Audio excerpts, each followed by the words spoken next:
C'était un rendez-vous attendu par la FRAP. Le Conseil supérieur de la fonction publique a rendu son avis aujourd'hui sur la hausse des salaires des catégories D.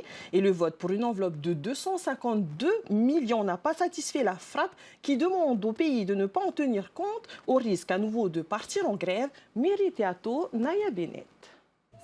2 heures de discussion qui ont abouti à un vote, soit 12 points de plus pour les plus bas salaires et jusqu'à 5 points d'indice pour les salaires les plus hauts, avec un budget prévisionnel de 252 millions de francs. Un budget revu à la hausse de 2 millions, mais bien loin de suffire pour la FRAP. La FRAP, effectivement, est restée sur sa proposition à 524 millions. La FRAP, la FISAP et le SFP, comme lors du vote du 23 décembre. Au-delà de l'enveloppe, c'est la méthode et le cadre des discussions qui dérangent la FRAP. On attend qu'on soit saisi dans le cadre de négociations, pas dans le cadre d'une réunion du Conseil supérieur. C'était inconcevable que nous, on puisse venir discuter de nos négociations devant des personnels de l'administration et d'autres syndicats. On a rappelé à Madame la ministre que c'est la première fois qu'on voit ça.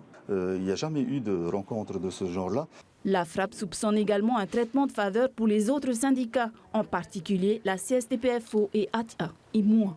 Pour l'administration ou pour le gouvernement, la FRAP n'est toujours pas représentative à leurs yeux. Nous avons demandé à invalider ce qui a été décidé du fait que la procédure n'a pas été respectée.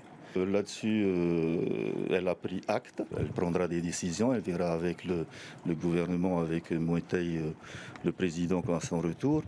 Et nous lui avons rappelé que la grève peut toujours tomber du jour au lendemain.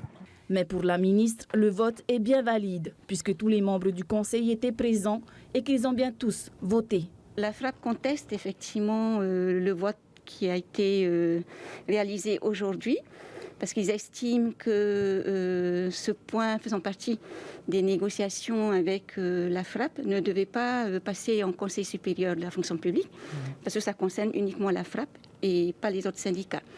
Sauf que tout projet de texte, ça c'est la règle, qui vient modifier par délibération des dispositions du statut de la fonction publique, doit obligatoirement passer par le CSFP.